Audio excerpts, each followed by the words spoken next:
I never had any need for Seventh Heaven. Total blind spot for me. Totally. I have nothing. Me too. I have nothing. I didn't ever watch. To anybody's surprise, I never watched one episode. Yeah. I also am losing Dr. Quinn Medicine Woman. I had to learn that Dr. Quinn Medicine Woman was also one of those meant to be like wholesome family spiritual shows. That's what they say in this thing. I loved that show. I totally missed that Little part. Gay Where Chad was Allen. Oh.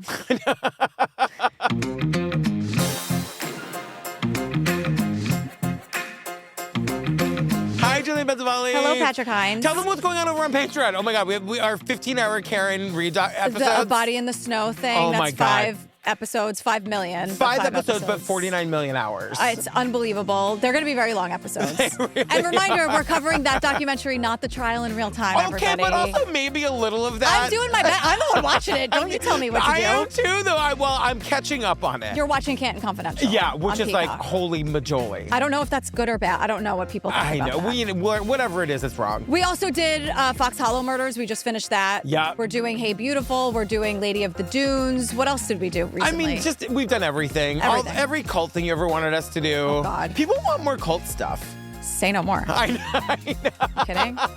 Done. We just did the cat cult, but that was on the regular feed. The cat call was so weird, but we had that lesbian who sang, and it was great. Mary. I love her. Also, fam, we've got a book club. We've got like 500 people in the book club. Sasha runs the whole thing. If you want to join, go into the Facebook group. Just go to the featured post where you fill out a Google form. It takes literally 20 seconds, and you're in. And that's it. And that's it. You're part of that cult. Yeah, you're you part can of do the book that. club cult. You can do that in the Discord as well. There's like a book club channel. Oh, the Disky. Yeah. What are we talking about today, girl? Oh, God. So that show, Hollywood Demons, the Yeah. first episode is Stephen Collins, America's dad. And if you're like me and didn't know his name, he's the dad from Seventh Heaven. Stephen Collins was America's father. However, the lives you're watching on TV could not be less real. You don't have to believe everything you hear. I can't say that working on Seventh Heaven was a very positive experience for me. The fact that he was on a show with a bunch of children really concerned me. You said that there was another girl. I've never told this story. Are you okay telling it? I need people to hear this. Not many things are rarely just black and white. Steven, over here, please. The shades of gray are where the story is. Sometimes the biggest monsters have the prettiest faces. How many girls altogether? Now, I did not watch that show. I did not watch Seventh Heaven. Me, not one time. I knew him as the creep from the First Wives Club. Oh, I mean, right, because we learned that He's Annie's husband who cheats on her, Diane Keaton's husband who cheats on her with her equally sleazy therapist. Okay, and like we learned that like Stephen Collins did a bunch of shit. Like he had a really thriving career. He was like a successful, famous actor, which is part of the problem. Yeah, well, one of the things I wanted to point out, right at the top, we get on-screen text that says, producers reached out to more than 100 contacts of Stephen Collins. Nearly everyone declined to participate or did not respond. The only ones who ever worked with him who we were able to interview, they were all men. All men. Except for our survivor. And Dr. Drew, now, is Dr. Drew garbage or we're okay with him? I have no idea. Okay, I was honestly going to don't know. Google it today. I don't know either. But Dr. Drew, I like a lot of what he says in this documentary today. In this situation, because like I said, we cover the documentaries in front of us. Yeah. He says a lot of things that make a whole lot of sense to me that I agree with. And one of the things he says is... Well, the fact that the women don't want to talk about it, to me, I think it's probably more a sign of how mixed their feelings are. They probably had a deep affection for him, and they're conflicted in terms of trying to understand how they can have such an affection for a monster. Let's be fair. We're conflicted about confronting the fact that he was a monster. We see this a lot. We saw it with Bill Cosby. I remember Felicia Rashad had a really hard time, like speaking out against him. It's a major betrayal when you think you know somebody and then it turns out that they're a stranger and a monster. Not that it's like, oh, I didn't really know who they were. It's like I didn't know who they were because they were doing horrifying things. And I'm not picking a fight with Felicia Rashad or any of these women at all. What I'm trying to say is I can understand how conflicted you might be, and it happens, and how you might not want to give your conflicted emotions to some documentary that you don't know what's going to happen with it. And then when it's tied to something that is such a big part of pop culture or television history, like The Cosby Show, something like that, it's like, oh, does it taint your career too? Like now when people think of The Cosby Show, they're not like, oh, that dance is so funny or oh, that thing is so funny. It becomes about something else. And also, like, a lot of these actors didn't, except for like Jessica Biel, didn't do a ton of other stuff. And Seventh Heaven is their cash cow. And like it was taken off the air for a long time. It's finally back on. Like they don't want to. I know. It's finally after all these years. My dreams came came true and Seventh Heaven is back. Not a single This documentary is the most I've ever watched of Seventh Heaven. Except for that awesome TikToker who's here, who was the one giving, because I've seen a lot of Seventh Heaven through his gay eyes. God. And like, when we get there, I will say there were a lot of days he was the only reason for me to be on the internet. I love this man. Jeremy London is here. Ugh. So the Jason and Jeremy London situation is kind of wild if you think about it. They are identical twins. Oh. And they both made it in Hollywood. Who's the other one? You'd think that Hollywood would be like, no, we literally have that exact one. Yeah, We're fine. yeah. So Jeremy London, it was in Seventh Heaven, which I just learned. Party of Five, Mallrats. Yeah. Jason London was Dazed and Confused, Man in the Moon, all the Aerosmith videos, like To Wong Fu. Oh. So they were all like, they were both famous at the same time. Isn't there like a brother situation happening now where one of them is gay, Luke Evans and Chris Evans? And one of them's gay. Like Captain America? I think so. And then Luke Evans is like the gay brother. Okay. And aren't there like 100 Hemsworths too? I'm not. Sarsgaards. They're kind of everywhere now. And there's another Efron apparently. Dylan from The Traitors. Wait, and the other what's his name? There's like a Franco. There's like a Dave and a James. Yeah, but these are identical twins. It's different. Siblings are like identical twins. It's like you look exactly the fucking same. Oh, right. And you can see a producer being you think Hollywood would be like, confusing. we have a Jason. We don't need a Jeremy. You know, one of those great stories is Linda Hamilton from Terminator has a twin sister. And some of the ways they were able to do the special effects in Terminator 2 was by using the twin. Isn't that cool? Tom Hanks' brother does all the voices of Woody for like video games and other like digital things. Maybe not all the voices, but like a lot of voices. And Tom Hanks was just like, so interesting. Hey, brother, want to make $1 zillion? Like, want to be the voice of Woody and a lot of other things. Anyway, Dr. Girl, Haya is back. Daisy loves taking Haya, and this thing, I gotta tell you, these vitamins are pressed with a blend of 12 organic fruits and veggies that are supercharged with 15 essential vitamins and minerals, including vitamin D, B12, C, zinc, folate, and many others to help support immune system, energy, brain function, mood, concentration, teeth, bones, and more. It's a good way to start the day. Yeah, and it helps that it tastes good, too, so it doesn't have all that stuff and then it's like cardboard. Like, no, she likes taking it every day. She literally looks forward to taking it. It's unbelievable. And it's also non-GMO, vegan, dairy-free, allergy-free, gelatin-free, nut-free, and everything else you can imagine. Now, I want to tell you this, fam. Listen to me. If you're tired of battling with your kids about eating their greens, now Haya has Kids Daily Greens Plus Superfoods. So it's this chocolate-flavored greens powder designed specifically for kids, packed with 55-plus whole food ingredients to support brain power, development, and digestion. You just scoop, you shake, and you sip with milk or any non-dairy beverage for a delicious, nutritious boost your kids will actually enjoy.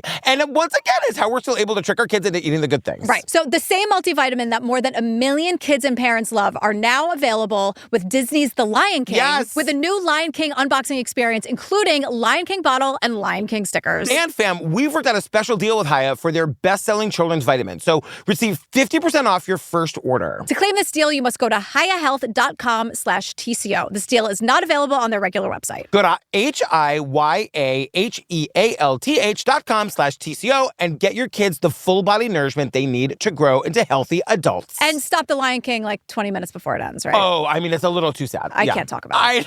But I love that we got The Lion King stickers. Daisy loves Love a sticker. Anyway, Dr. Drew is our Beth Karas for this. He's our host.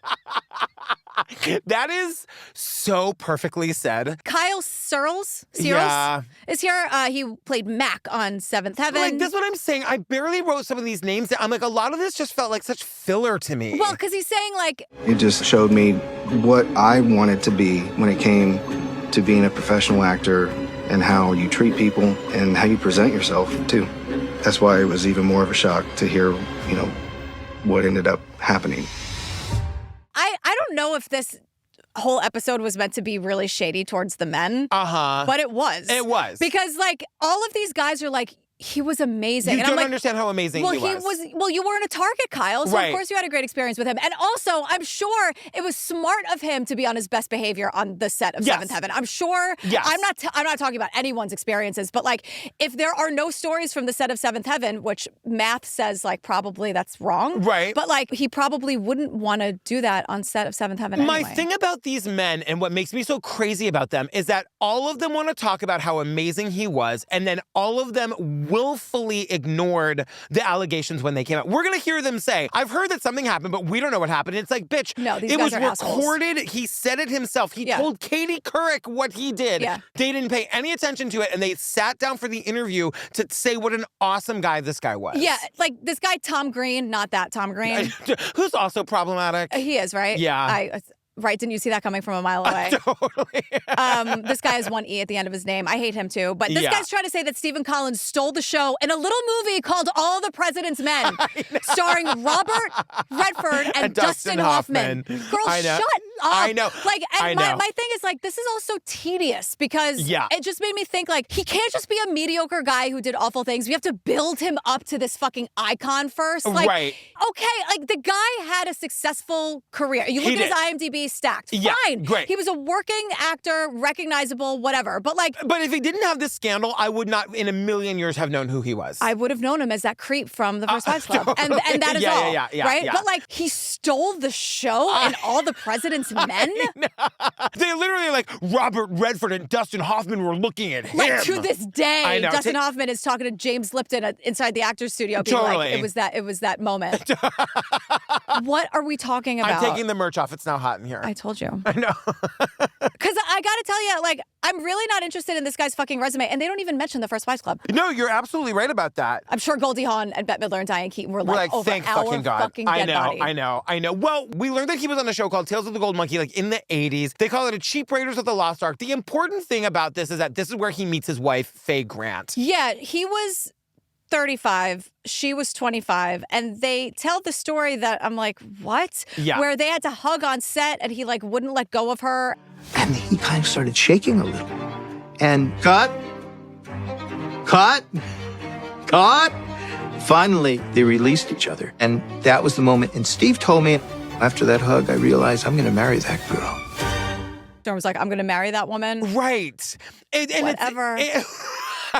But it's like, did she not want to be in that hug I either? know. It's weird. Yeah, so the show Tales of the Golden Monkey was really popular, even teeny bopper girls. And I'm like, what the fuck is that? And it was only on for one season, like, but it does get him the Seventh Heaven gig down the road. I guess. This documentary really starts when we meet April. Yeah. Can I just say one thing about teeny bopper girls? Sure. Harry Styles said this. Don't count them out. Yeah. At all. Like, what exactly is a teeny bopper girl? Like, you know, people use that phrase as like, what's the word? Like pejorative. Like it's like it's a demeaning thing. Like, oh, the teeny boppers, because they love stupid music and they love whatever. Oh, that's me. But it's like stupid and wrong to say. And there's some, of course, I'm not going to know it now off the top of my head, but there was some Harry Styles thing where it's like, how dare you? Like, they're the best fans in the world. Harry Styles is like, these women bought my private jet for me. Like, you're welcome. Exactly. Ms.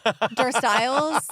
But like, I'm just saying, like, don't count out what young girls like. So to even say, like, even teeny bopper girls liked it, even the idiots liked it, is how I took that. I just resent it. Well, let me just say, this documentary feels so male. It feels so fucking male. There's like two women in this thing, but the whole thing feels like it's from the male gaze. Like, even when we're talking about the abuse survivors, they're showing like sexy pictures of them. I know. You know what I mean? Really bad. It really is bad. So we meet April. I grew up in a very small town in Oklahoma. There was one stoplight and one four-way stop sign, and TV was a great escape. And Tales of the Gold Monkey was a big deal. It was the fantasy escapism. I want to be taken away into something totally, completely different that's not real life, that I don't live every day. And for her, that show was like an escape. And in 1983, she's got cool Aunt Cindy who lives in Los Angeles, and she's like a producer, and she's like this big Hollywood muckety-muck. She's a line producer. Yeah. Don't fuck with the line producers. For like the Scotts, for Tony and Ridley Scott. And April gets to go out and spend her spring break with Aunt Cindy. Here's the thing about Aunt Cindy. Aunt Cindy is neighbors with Stephen Collins, the guy from April's favorite show. Yeah, and like, so April is 13. She gets out there. She's hanging out in Los Angeles, having the time of her life. They're going to Disneyland. They're going to the beach. They're doing all the LA shit. And like one day, she's like so impressed that Stephen Collins lives across the hall that Aunt Cindy, I would never in a million years, but Aunt Cindy lets her go across the hall and knock on the door and ask for an autographed picture. If I had a famous person in my building and like one of my nephews was like, can I go knock on the door? I would be like over my dead body. Yeah, it was I hate this phrase, a different time. But my friend Nick, his mom Ursula is like literally in A Hard Day's Night. She grew up in Liverpool. So she has all of these stories. She like dated Eddie Money. Like she has a whole thing. But she actually wrote a book that I haven't read, but she wrote a book called A Curious Case of Beatlemania. She was like a teeny bopper girl, like for lack of a better term. She was a major fan of theirs. She met them a lot pre-coming to America, like old school. She has the story where, like, again, it was a different time. There was no social media. The Beatles hadn't come to America yet, so they were famous in Liverpool, but they weren't like... Yeah. We talk about like, oh, the Beatles, Beatlemania. It wasn't like that. Yeah. And she was like a teenager and they found out where Ringo lived and she like went to his house, his apartment with her friend, her like young, also 15-year-old friend, and knocked on the door and he opened it and nobody knew what to do. And he was like, don't do that again. Like, it was just kind of like, don't. Well, that's a good anecdote because, like, Stephen Collins, this fucking pedophile, opens the door and this, like, 13-year-old girl is standing there wanting his attention. It's, like, probably the best moment of this creep's life. Right. And, like, I guess it was a little bit of a kid's show. So I have to imagine that he was getting stopped by children a lot. I mean, it makes me so angry. And she says he was tall and blonde and good looking and he was really nice to her. And, you know, she asked for an autograph and he's like, sure, like, I'll make sure my people get it to you. But like, she explains the way that he like leaned in and like really like took her in. And in one sense, she sees it as like, oh my God, he's making me feel like the most important person in the world. And he's so charismatic. But like, this man wants to devour this little girl. Like the grooming started right that minute. There. So April gets the signed headshot and it says... We see it. She still has it. So the autograph he writes to April says, to April, come out and see us again sometime. And then he signs off with love. And for some reason, that was weird to me. I thought that was off-putting. Like, why would he say that? April, even as a starstruck kid, thinks it's like... weird. It's way too personal. And Dr. Drew was like, no, he should have said, nice meeting you, stranger, be well. So April had a great time in LA over spring break, obviously. Yeah. And so Aunt Cindy lets April spend the summer of 1983 with her in LA. April would chill at the house all day. Cindy was at work being a badass line producer. Yeah. And then one day... I just want to say, like... Cindy, you sound like the coolest fucking person in the world. Yeah. To like be a single person with a full-time job and like taking in your 13-year-old like niece for the summer. Like, what a badass. She's the cool aunt, for sure. For sure. So they live in like, you know, these kinds of apartments are like all over LA and California, but it's like, it's all kind of like an open space. There's like a courtyard, there's like a shared area, whatever. Yeah. So one day, like April's chilling at the apartment or the house or whatever, and Cindy's at work. And one day, Stephen Collins appears in the courtyard and he's completely naked. And April is 13 years old. She's far away from home. She's home alone. She's in her nightgown. And her favorite person that she knows from television who's famous is naked in the courtyard. And she freezes. Yeah. And it's like, I just don't... the audacity of that. You know what I mean? Like anybody else could have also seen him. He's so focused on abusing this girl that he's willing to take a chance like that. And April says, like, I think he was trying to fake it. Like he had a pile of clothes with him. It almost looked like he was doing laundry. Like maybe there was a shared laundry area in the apartment complex or something. But it's just kind of like, whoa. Like he just sort of placed his naked, creepy self where she could see it. And Kelly Mead, she's a sex crimes expert, former NYPD Special Victims Unit. She's saying to us, in April Price's situation, that's a test to me. And I believe he wants to see what she's going to do. He wants to see if she's going to run away, she's going to be disgusted, she's going to tell everybody. Is she going to freak out? Is she going to run away? Is she going to tell anybody? If none of that happens, then he's one step closer to what he wants. And if she screams and calls 911, he'd just be like, she's a weirdo, obsessed fan. Right. And destroy her character. Exactly. That's all. Exactly. Easy. Yeah. Done. One and done. So a few... Girl, Earn In is back. Look, I've said it before, life doesn't happen bi-weekly, so why should payday? The money you earn can be in your hands today with Earn In. Yeah, let me just break it down. Please. Earn In is an app that gives you access to your pay as you work. Yes. So up to $150 per day with a max of $750 between paydays. This is like, you want to treat yourself, you want to go to the movies, you want, I don't know, like rent is due, anything. I was gonna say, you have any kind of emergency and payday's not for a couple more days or another week, you get on your Earn In, you can get the money right freaking working now, all you gotta do is download the EarnIn app and verify your paycheck, then access up to $150 a day as you work and leave an optional tip. Any money you access, by the way, plus tips are automatically repaid from your next paycheck. Yeah, make EarnIn a part of your financial routine and join EarnIn's over 4 million customers who say things like, when I think about EarnIn, I think about financial stability, security. Gives me a lot of peace of mind. Yeah. So fam, download EarnIn today. It's spelled EARNIN in the Google Play or Apple App Store. When you download the EarnIn app, type in True Crime Obsessed under podcast when you sign up. It'll really help the show. True Crime Obsessed under podcast. EarnIn is a financial technology company, not a bank. Cash outs are based on your available earnings. Standard cash outs take 1 to 2 business days with no mandatory fees. Option to expedite your transfer for a fee. Tips are voluntary and don't affect the service. See the cash out user agreement for details. Services not available in all states.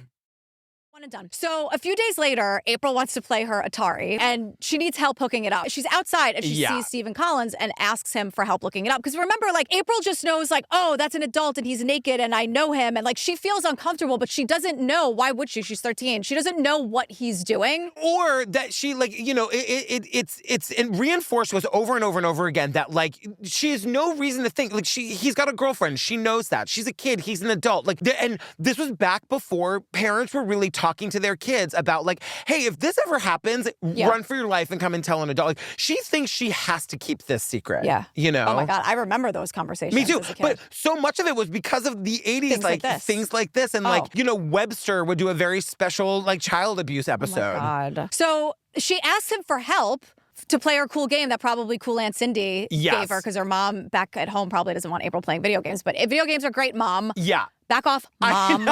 Hey, my mom was like a recovering alcoholic, like single mother, poor lesbian. I wasn't talking to your mom. I was talking to April's mom. Oh. Because it was probably cool Aunt Cindy who let her I'm just doing a whole bunch of projection. I wasn't able to get my mom flowers until the Tuesday after Mother's Day, so I'm feeling a little bit of guilt. It just was, I didn't. But your hands are tied behind your back? I was. Hey, Siri, send my mom flowers. I just didn't. I'm feeling a little guilt over here. All right. Well, now who's projecting? Sorry, Pam. I was just listening to I was like going through an edit of one of our episodes where I was really getting deep about my dad. Oh my God. And we got to an end point and you go, you feel okay to move on? Like therapy? Does this feel good to stop? Is this an okay spot? Okay. Okay, great. I was like, yes. I'm fine. Stephen Collins takes this opportunity to assault April. And he's in the living room in my aunt's apartment hooking up that Atari. And he turned around and his jeans were completely open and he's completely exposed. Exposes himself to her. And she is in shock. And April explains, she was like, he was doing a nice thing for me. I didn't want to be rude. Right. And that's when you're like, okay, the power dynamic and imbalance cannot be ignored here. And that's what he is also grooming. Now, and it's also important to say, he hasn't physically touched her yet. This is still assault. It's still assault. He has pulled his penis out of his pants and he's putting it in her face. They're alone. Yeah. So April tries to ignore what's going on and act like it's not happening, like in that very moment. And she says he chit-chatted for a bit and then left. And April never said anything. Can I just say one other thing? Dr. Drew says this was him expressing dominance and total control. Exactly. That's like the power imbalance dynamic thing. Yes. And basically just saying to her, like, if this is going to happen. Right. And April never said anything for many reasons. One of the reasons is because April was not believed when she told her family that a, quote, uncle molested her when she was 4 years old. And she's like, he wasn't really an uncle, but he babysat me. That's why the uncle is in quotes. Right. Nothing else is in quotes because we believe April. She was 4 years old and went to her family and told them and they didn't believe her. And she's like, well, why would anyone believe me now? I'm probably making it up in my own head anyway. Plus, he's a famous person. Exactly. So, and he's been nice to her. So it's like, you're going to be so awful to this person who hooked up your Atari or gave you the nice headshot or whatever. Sachi Cole is here, and we know her from Quiet on Set, you were saying. Yeah. And she had that podcast, Scamfluencers, and she says a lot of amazing things in this. But one of the things she says is the first time something happens and April didn't say anything, like when she saw him naked the first time, once more things start to happen, she starts to think, I can't say anything now because I didn't say anything last time. Of course. And like, that's another thing we've got to disabuse our kids of. We have to teach them what abuse is. Just tell us the first time, but if they don't, that they can tell us anything, anytime. time. And so April, as the 13-year-old who's so uncomfortable and lonely and scared, tries to do what she can do to distance herself from this guy. But it's like, what can she do? He's in her orbit. He's a famous adult. It's not her job to do it. And meanwhile, this creep who knows exactly what he's doing is finding her in the courtyard of this apartment complex. He came by in a bathrobe and sat down by me and was talking about how pretty my feet were, of all things. I was definitely not comfortable. And I'm like doing the wince thing. Then he said to me, I need to learn to take a compliment. When she doesn't respond the way that he wants, he says, you need to learn how to take a compliment. And I wrote the absolute fucking murder I felt when I heard that. Like elbow to the face instantly. It is. Kick to the face. This man is a monster. And it should scare everybody who's ever encountered him to think what you thought about what a wonderful person he was, how well he was able to mask the absolute monster that he was. You should be terrified. Well, he's made his career playing like the nice dad who you just want to do good for and trust. And also we're gonna learn that he preys on these vulnerable people that he thinks he's never gonna see again. Yes. These like little girls that are gonna go back to Oklahoma and he'll never have to face again. Which is why I believe that the Seventh Heaven set was probably safe for victims from him at least. Yeah, or not. Like, we don't know, and we shouldn't know. It's up to everyone to tell their story, but I'm just saying that, like, in order for him to continue his abuse, I think he needed his workplace to not he needed something to point to. Because he needed people to say, like, I didn't experience that. Yeah. But, at the same time, we're not hearing from them, so who knows? Yeah. So it's the end of the summer, it's 1983, and April is laying in her swimsuit in the courtyard, and the creep lures her into his apartment by promising her memorabilia from her very favorite show. So she's leaving, and I think she's thinking, I want this. She's a 13-year-old kid. It's her favorite show. He's a famous guy. She's been gaslighting herself that nothing bad happened. It's the whole, like, Dr. Drew actually gets mad in this moment because he's like, anybody who thinks April is stupid for going with him, because even you and me sitting here justifying why she would feel like she could go with him.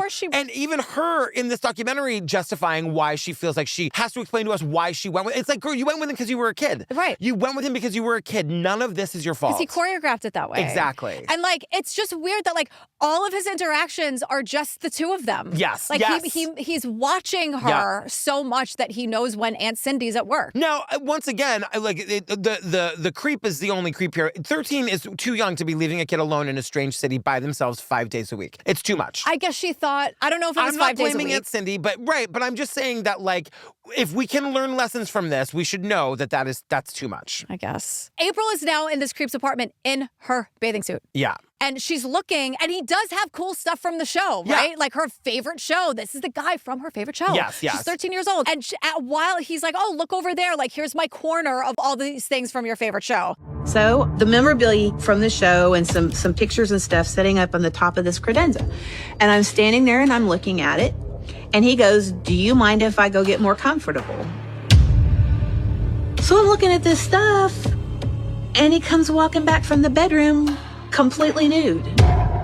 Completely naked. And she... Now, remember, too, this has escalated. It went from, like, being outside naked to being in front of her with just his penis exposed to, like, complimenting. And now, like, this is the grooming process in action. And she's terrified, and she says this thing that's just so sad. She says, I was as small as I could make myself. Yes. Like, she just wanted to disappear. Yes. And so this creep is just, like, puttering around the apartment. Again, this is what they do, trying to normalize it. Like, trying to act like it's not actually happening so that there's nothing weird here. Yes. So he's, like, changing a light bulb. He's acting like it's not insane and illegal that he is fully naked in front of April. This goes on for 20 minutes. And thank God Aunt Cindy comes home early from work and sees April. And April, like, sees her through the window, and she's like, my aunt's here, I gotta go by. And, like, uses that as an out to run out of the apartment. And, of course, goes to shower immediately. Yeah. And Detective Kelly, by the way, is like, let me be clear, this is still a crime. Even though there was no touching, nothing happened, this is 100% still a crime. Absolutely. He trapped her. I mean, it's essentially kidnapping. He lured her in. Yes. Yeah, he's horrifying. So April doesn't say anything to her aunt, and she goes home. Yeah. So now it's 1985, and this guy marries Faye Grant, who he met on set of that show. And they go over this so quickly. They have a daughter. And I was like, can we get eyes on the daughter? 4 years later, they have a daughter. We only hear about this daughter one more time, but we have no info. And it's not our business if anything ever happened, but I'm worried for this daughter. Yeah. So Fam, join the fun on DraftKings Casino, ranked the #1 online casino experience. They've got everything you've been searching for. Thousands of exciting games, huge jackpots, exclusive offers, and more. New players get a 10-day welcome offer. 500 spins on Huff and More Puff when you play just $5 to start. Download the DraftKings Casino app, sign up with code TCO, and spin your favorite slots. The crown is yours. Gambling problem? Call 1-800-GAMBLER. In Connecticut, help is available for problem gambling. Call 888-789-7777 or visit ccpg.org. Please play responsibly. 21 plus, physically present in Connecticut, Michigan, New Jersey, Pennsylvania, West Virginia only. Void in Ontario. Eligibility restrictions apply. New customers only. Non-withdrawable casino spins issued as 50 spins per day for 10 days. Valid for featured game only and expire each day after 24 hours. See terms at casino.draftkings.com/promo. Ends 8/24/25 at 11:59 p.m. ET. #1 based on Eilers and Kreshik 2H24 product analysis. Girl, Function Health is a new sponsor. Yep, that's right. So we chose Function because it's the only health platform that gives you access to the kind of data most people never see and the insights to, actually take action. Yeah, fam, inside Function Health, you can test over, get this, 160 biomarkers. We're talking heart and hormones to toxins, inflammation, and stress. And you can also access multi-region MRI and CT scans, all tracked in one secure place over time. It's a near 360 view to see what's happening in your body. Yes, girl. And also, did you know that there are nearly 30 biomarkers that can impact your skin more than your skincare routine? And girl, you've got that sick skincare routine. Well, that's great because breakouts, dullness, dryness, redness, they're not just surface issues. They're internal signals. And Function helps you see them more clearly. Yeah, Function Health is the first health membership that gives you access to 100 plus biomarkers across the whole body. Hormones, metabolism, inflammation, heart, liver, hormones, and more. Girl, can I give you an example? Yes. So, girl, I signed up for Function. I'm obsessed. I'm getting older. I got to track a lot of these things. And one of the things I'm really tracking is my testosterone levels, right? Because imbalanced testosterone can drive acne, dry skin, oiliness, like all of these different things. It's so easy to track these things with Function. It's right there. It's all right in front of you. It's kind of mind-boggling how even a hot dummy like me can make it make sense. Yep. So Function is offering 160 plus lab tests for $365 to anyone who signs up between July 7th and July 11th. To learn more and get started, visit www.functionhealth.com/TCO. Yeah. So 1994, he releases his debut novel. Oh my God! Called Eye Contact. He dedicated it to Faye Grant. It's a piece of fiction about a woman with sexual compulsions and a lot of fantasies. An early instance in the book is of this woman exposing herself to a minor, to a boy. This adult woman exposes herself to a young boy. Yeah. And no one thinks it's weird. No one, the publisher is like, oh my God, A+. Yeah. I love it. Give me 15,000 of them. So he's on Charlie Rose, which... But this guy is acting like he's an expert on sexual compulsion. And it's like, because he is. We hear the interview. We hear Charlie Rose asking him about sexual compulsion, and he has answers. And this is where Sashi says, but how? Like, Google didn't exist back then, so how did you find it out? You're telling us that you're an expert. Right. How? Because you are one. Exactly. From sharing his personal experience. And no one is noticing. Why is nobody noticing? It's still making weird. me crazy. If Mike wrote me a book that had an adult woman exposing herself to a young boy, red flags abound. Right, like how did we let Lolita get published? I'd be flying away on that red flag. 100%. I would be, are you kidding me? I know. I'd be like, what is this? And not saying the wife didn't. I mean, eventually she's why we're here. Right. And but honestly, if Mike did write a book like that, he would have spent 2 years researching it and then he would have written it. And it would be because he's trying to do some other thing. But that's the thing, is that like he's this guy, Steven, is this expert in sexual abuse. And you know what I mean? So it's not like he's an actor / academic. This guy's just an actor and now writing about his own sexual fantasies, but just disguising it as a woman character. It's just such a smart observation on Sachi's part to say, like, but how are you an expert? How are you an expert? Google didn't exist. You didn't go to school. How do you know? Even worse, in 1996, he's in a TV movie called The Babysitter's Seduction with poor angel Carrie Russell. Why does this movie exist? Why are we making this movie? I mean, she was 20 years old at the time. I thought maybe she was like 17 in it, but she was 20. It doesn't matter. But it's about the movie, it's a TV movie about how this guy is abusing everyone, not seducing. You don't seduce the babysitter. No. Because in the movie, she was probably supposed to be a teenager. Right. Right? So this guy, he's playing an abuser, abusing poor Kerry Russell, the young babysitter, and she tries to kill him and gets arrested. And that's the TV movie of the week. Maybe I'm just so naive and we're still making movies like this every day. I have no idea. But there was a time that movies like this were getting made all the time. And it was like... The Crush, Lolita. Yes. I mean, yeah. That's the Alicia Silverstone one, the Crush. Yeah, I mean, and it was meant to be sexy. And the Crush was like Lolita, but make it a thriller. And she make was it like the a bad sexy guy. Thriller. She was the bad guy. She was the one she was the seductress. Because Robin Hood Men in Tights couldn't look away. Listen, Carrie Elways, I will always there love. There he is, from also The Princess Bride. Boy. Sorry, everyone. As you wish. Yeah. I will always think whenever I drive past Sushi Samba on 7th Avenue South, the Valentine's Day in like 2003 that my friend Mike, not Jensen, Harpish, and I were sitting at the bar, and Kerry Russell was also sitting at the bar with her girlfriends having drinks, crying about guys. We were crying about guys. All of a sudden, the five of us are having drinks together. Who was making Kerry Russell cry? I know. But we had like it was the five of us for like 3 hours at the bar, best friends for one night. Fun. With Kerry Russell. That's so fun. And she had the fucking Kerry Russell hair. It was wild. Oh my God, before they cut it? Yeah. Wow. That ruined Felicity. Which is so stupid. It's so stupid, but Mike, it's so funny. Mike sent me a TikTok that was like just something of like the haircut heard around the world or whatever. And I said to him, I was like, what's so funny is that they made fun of her. They made fun of that haircut in the show to her. Oh, really? Because she does it. Sorry, we're doing it. She does it because this whole thing with her, Ben and Noel, this like love triangle, and just to sort of, she goes, and so that's what I thought when I walked into the hair cutting place, and everyone's obsessed with the fact that she calls it a hair cutting place, which is like, that's exactly what it is. Felicity's really going through it. It's her sophomore year. But then when she gets her haircut, like Megan is like, oh, a choice. And then Noel, who's mad at her, bursts out laughing when she walks in the room. And he's like, oh my God, I didn't even recognize you. And Elena's like, no, can you not? Oh my God. But she has that face who could pull it off. Of course. Not many people could pull off a haircut like that. Yeah. It wasn't the best shape of a haircut either. We're still doing this. We're doing it. It really, but she's so beautiful that like she can pull it off. Garth Ancier is here. He's another one of these TV guys. Well, he's like the founding president and programming director of the WB network, which is actually like a big deal. Hello, paging Felicity on the WB. Right. And he seems like a good guy, but he definitely wants to be like, I was never there. I was never on set. I didn't see anything. I don't know anything. One of those guys who loves TV and then made $1 zillion programming and I will say he does seem like, I was noticing on my second watch, he seems approachable, like one of those top executives that you can actually have a conversation with. Yes. I guess. Would you want to? No. I hate all of these men. I hate all the men in this documentary. Well, he says something and it's like, Garth, you pronounced it wrong. Because he says... Then it just occurred to us that it had been many years since network television had done a true family show.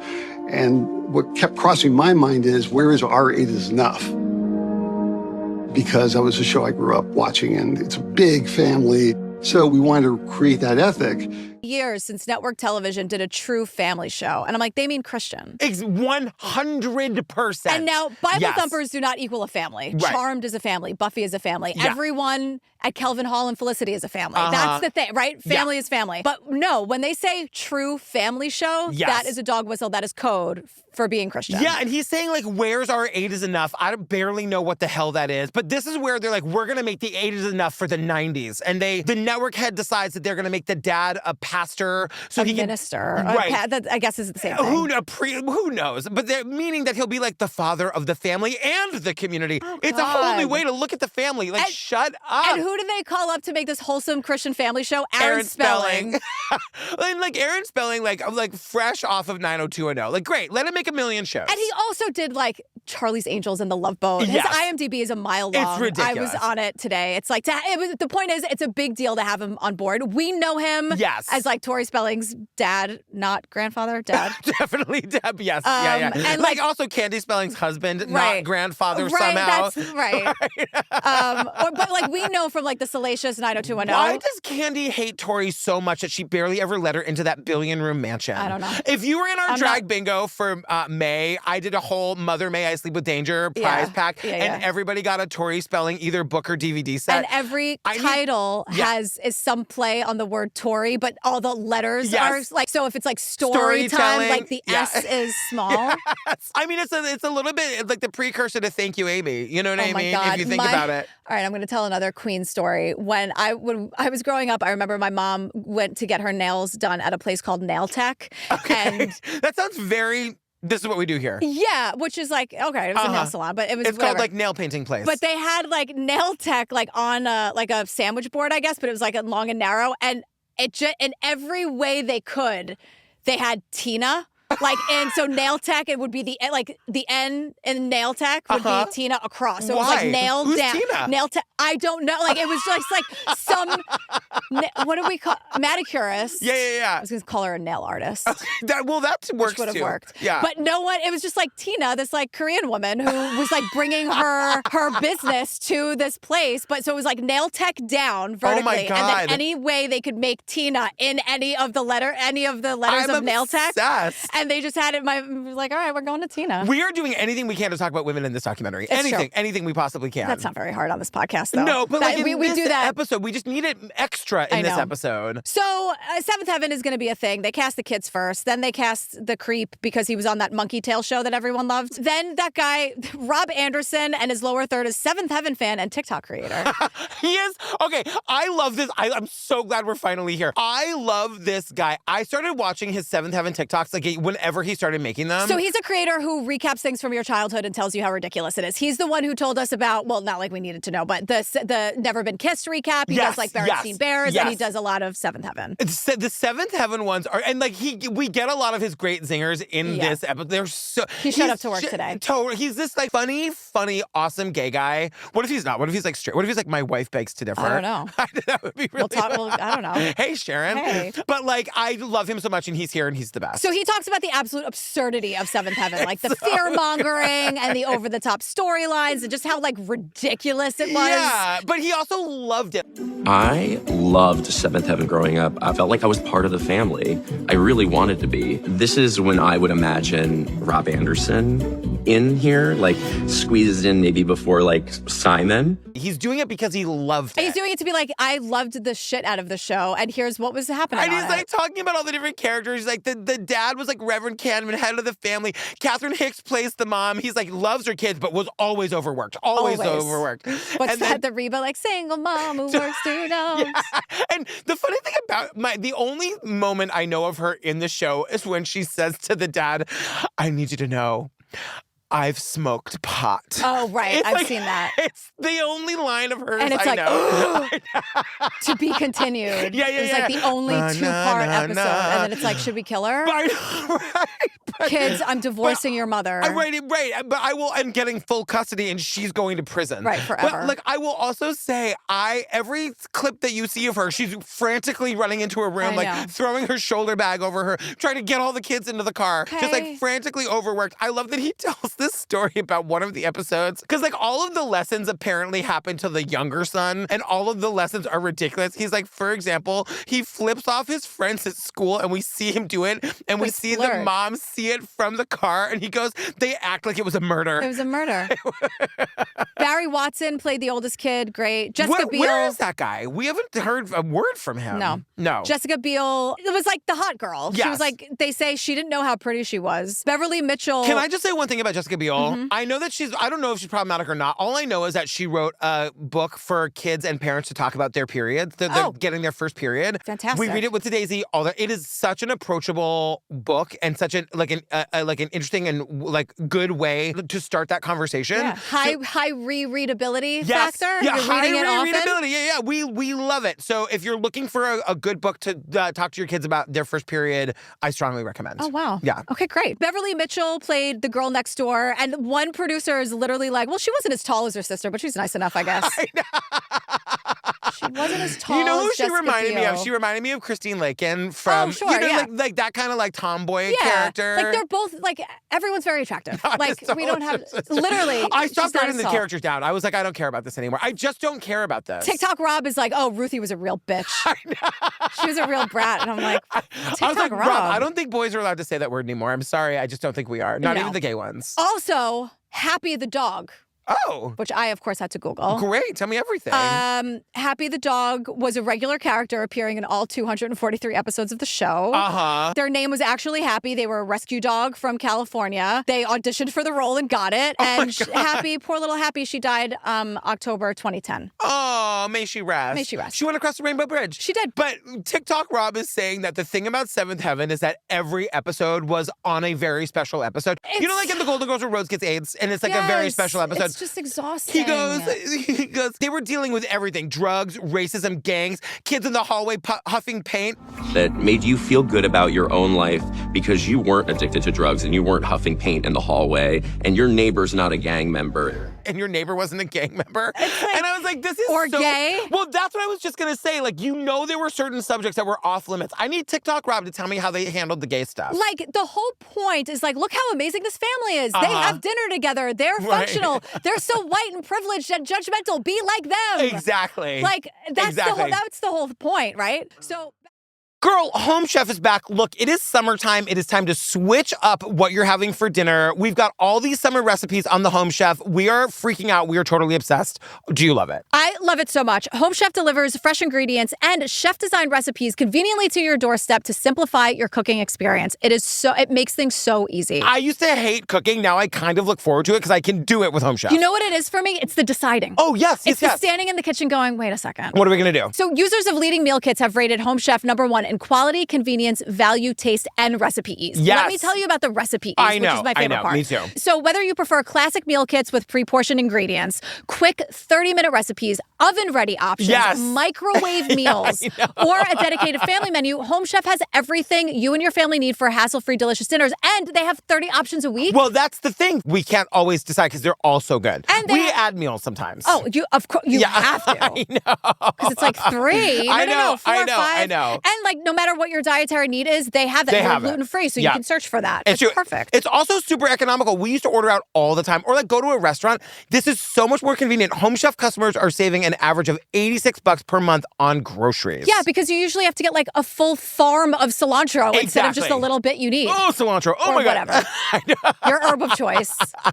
So, fam, for a limited time, Home Chef is offering our listeners 50% off and free shipping on your first box, plus free dessert for life. Go to homechef.com/TCO. That's homechef.com/TCO for 50% off your first box and free dessert for life. You know I love that free dessert for life. Also, that's 50. 50. Homechef.com/TCO. Must be an active subscriber to receive free dessert. I mean, come on. It's a great deal, but you gotta, they're not just giving it away for free. Toe the line, you guys. Come on.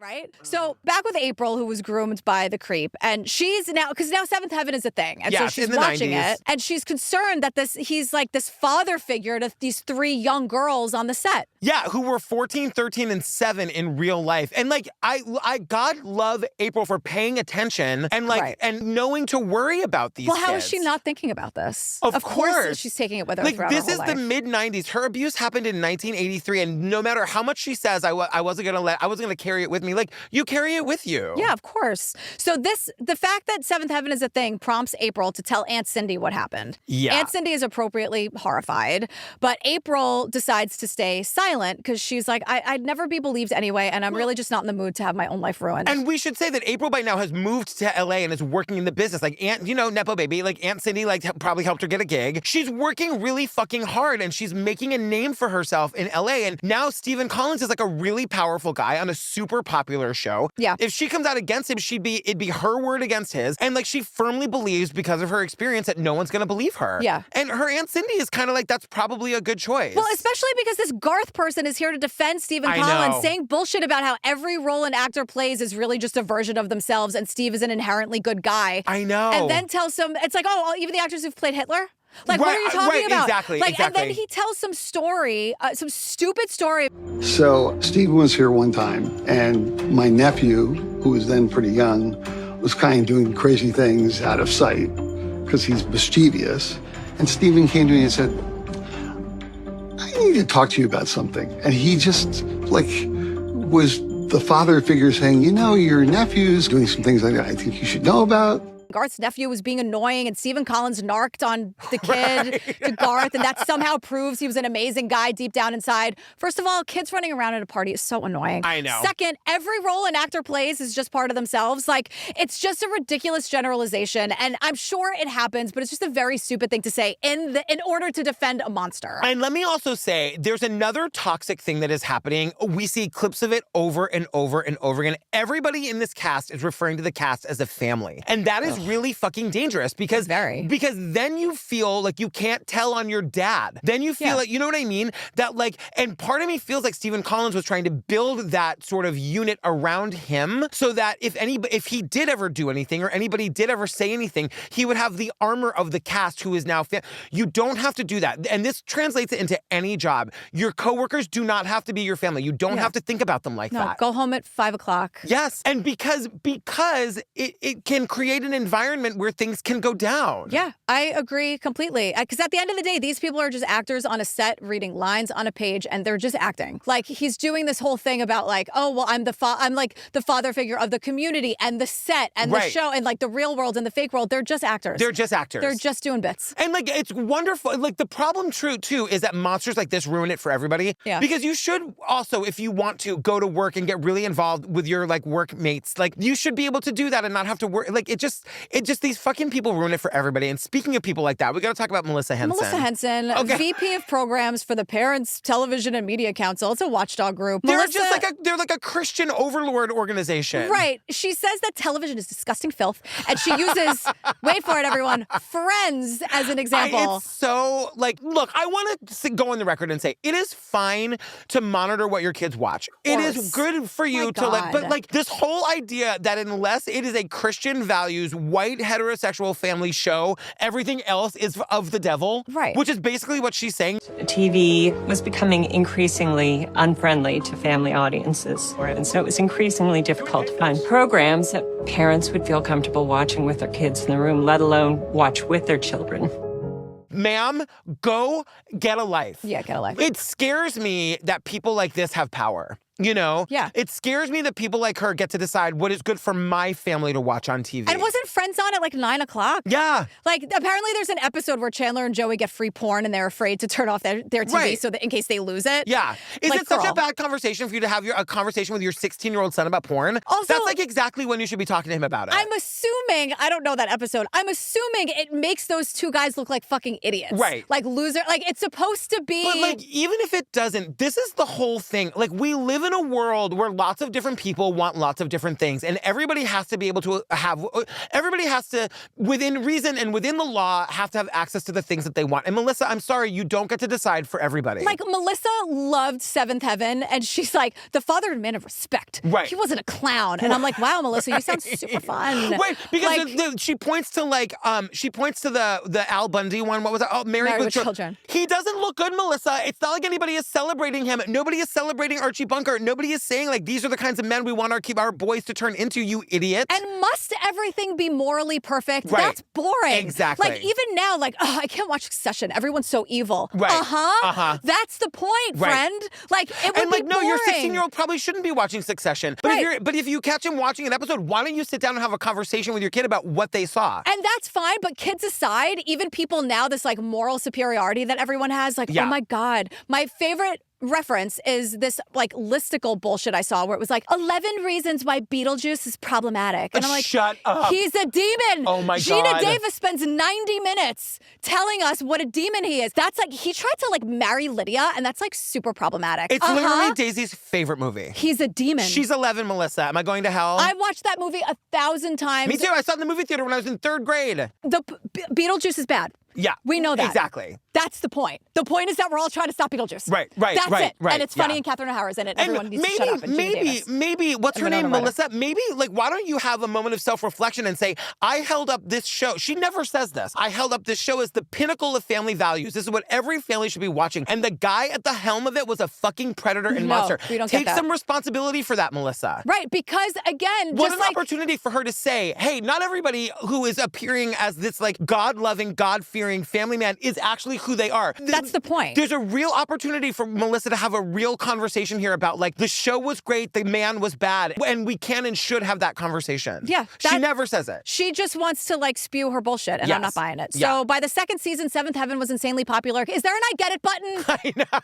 Like, okay. I know. All right. Sorry we're yelling a lot, fam, but, like, child abuse shit makes me really mad. Like, whatever. So it's 1997, back with April. She's living in Los Angeles full-time. She's working in the industry, inspired by her Aunt Cindy. She's working on TV commercials, and one day she finds out that she's going to be on set with none other than this creep, Stephen Collins. She hasn't seen him in 14 years. Now, this makes me really sad because when she realizes that her abuser is about to be, she's going to have to work for him, essentially, she instantly feels that she has no power and there's nothing she can do. The producer is not safe to her. She doesn't feel like, I want to live in a world where she could go to the producer and say, I gotta go. I can't tell you why. I just need to leave. And he just says, or she just says, okay. That is not the world that April lived in 1997. It's not the world we live in now. No, and it's really, really sad. She literally says, I'm just stuck. And she says he sees her. He instantly knows who she is. Her face is burned into his brain from 1983. He'll never forget her. She'll never forget him. Yeah, and he walks right up to her. When nobody else is around.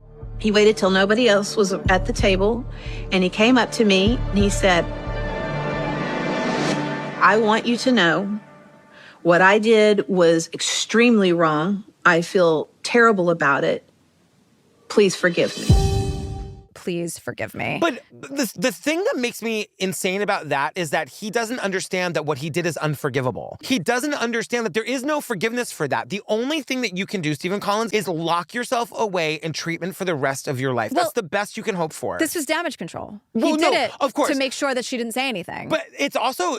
Yeah, the whole thing, the whole situation feels very crazy. Like, he knows that. He knows it's not sincere. He's not actually apologizing. We hear him talk about it at great length in 2 different conversations. There's no remorse there. There's no feeling. Truly. This is damage control. And it works because she instantly thinks, well, I don't have to worry about those kids on the set anymore. He seems remorseful. He seems like he's never going to do it again. Like, he got the desired results. Yeah. So now this is crazy. It's the year 2000. Jessica Biel is famous. She's a sex symbol, which is crazy to say because when I wrote that, I didn't know how old she was at the time. How old was she? She was 17. Oh, my God. So I take that. But, like, the point is that she's being portrayed as a sex symbol. She poses for Gear magazine, which, of course, is defunct. By the way, I tried to look up this cover. You can't find it. Well, it's on eBay for creeps, but it's not. They pulled it. Well, let's get into it. Did you see it? Because I saw some pictures, and I can't tell what has been added to cover up.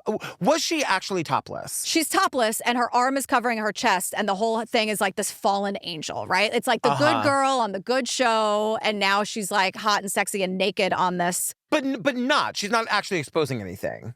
She's naked, but she's covering her breasts. Her arm is covering her chest. Okay. So we see footage of her years after the fact, and she's talking about how it was like, oh, it's such a yikes moment for her. She was so young. She wanted to break out of this like stifling role on Seventh Heaven. I totally get it. Yeah. Stephen Collins comes out and calls it, his words, child pornography. Now, I couldn't understand what he was trying to... Was he calling her out? Was he calling the magazine out? Or was he calling everybody out? Because this is when we learned she was 17 years old. Yeah. And, like, I had no idea that that was the case. Like, who allowed her to do this photo shoot? But who gets in trouble the most? Jessica Biel. Exactly. Jessica Biel still had 2 more years on her contract with Seventh Heaven. But Jessica is essentially written out of the show. She's portrayed as a troubled teen who is sent away to go live with the grandparents.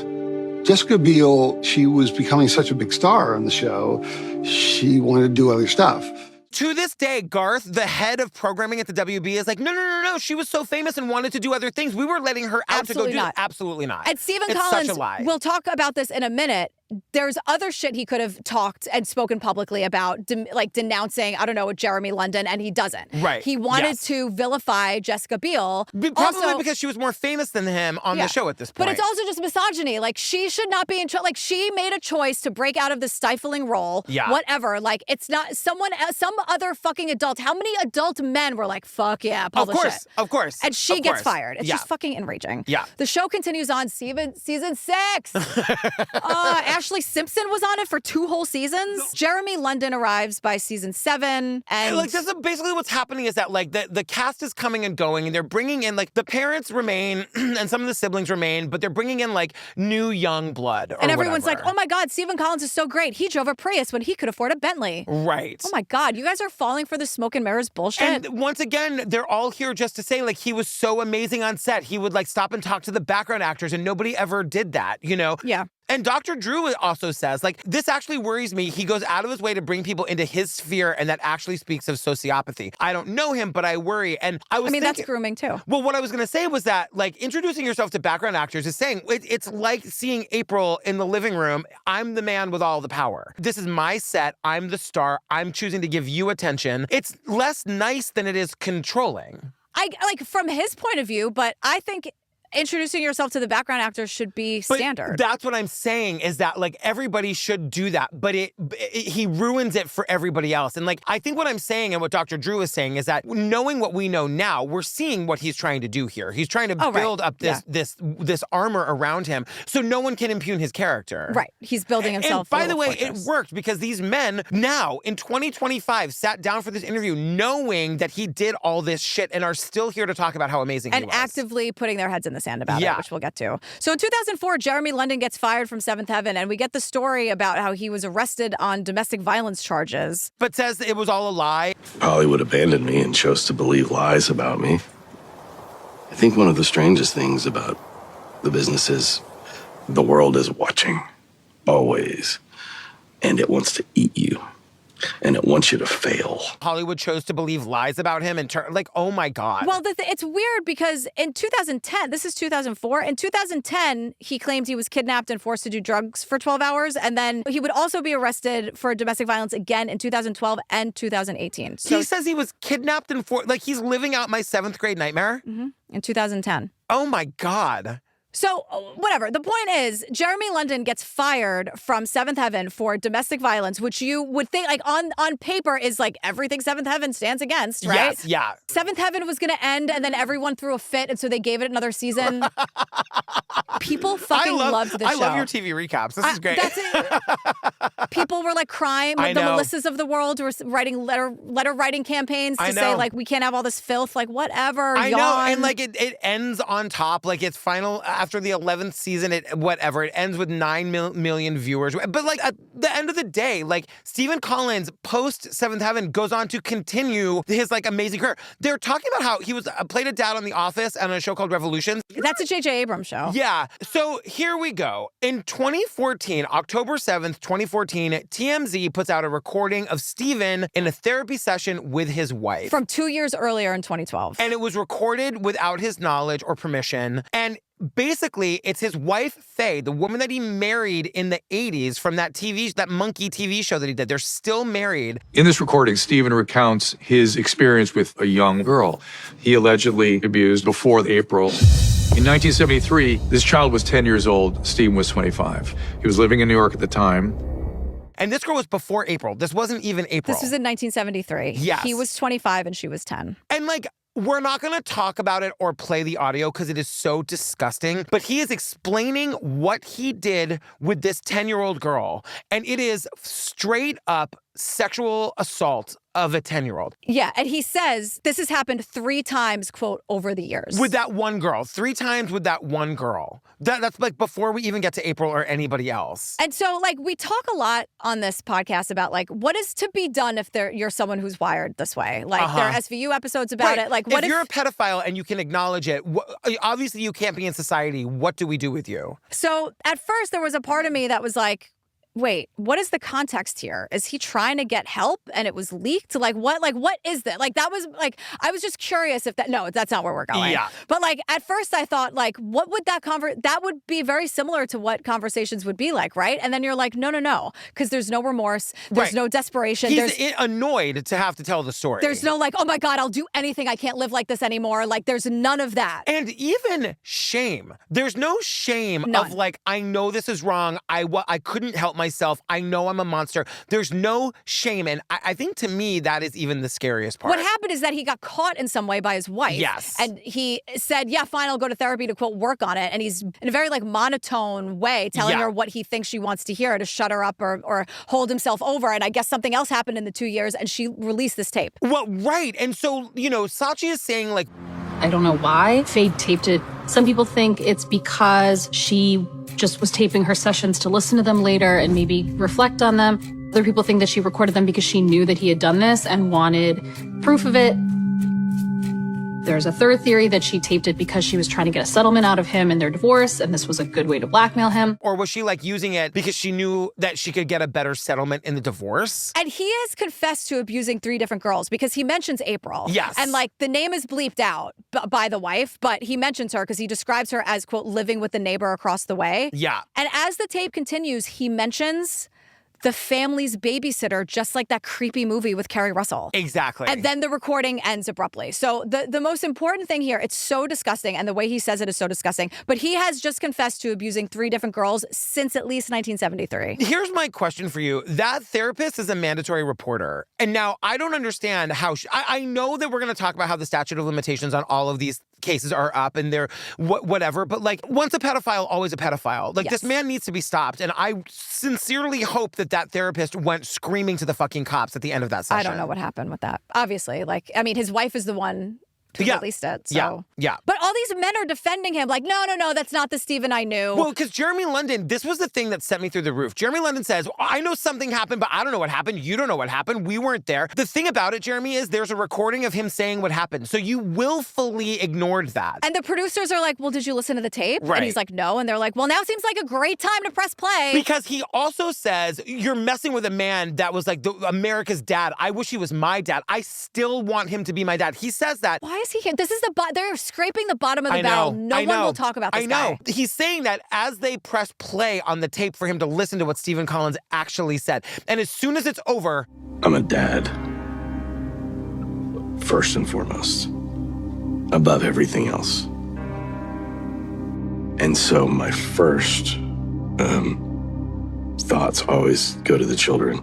Stephen Collins would be a dead man if that was my child. Stephen Collins would be a dead man if that were my daughter. But he says it, like, fine. Thank you for saying the right thing, Jeremy. But he says, I'm a dad. Right. If that was my kid, Stephen Collins would be dead. A quick reminder, you don't have to have kids to be disgusted by this. My point is that he only listens to the tape because he was made to do it on camera. Like, that tape has been out there since 2012. And then gives the appropriate response. And he sat down to defend Stephen Collins. He sat down to say, you don't know what happened. I don't know what happened. Yeah. We weren't there. He's only saying the right thing because he has to, because he's on camera. And because it relates to him in some way because he's a dad. Right. I really don't care. It's like, this is what I'm talking about with like the maleness of this documentary. Like, he did awful things. The end. I don't care if you're a dad. Exactly. It should not matter. So in 2012, Faye records a therapy session and she emails the survivor from 1973 who was 10 years old at the time. Yeah. So in 2012, which again is 2 years before this is leaked. So like moves were being made. I don't know if the therapist was involved or what, but like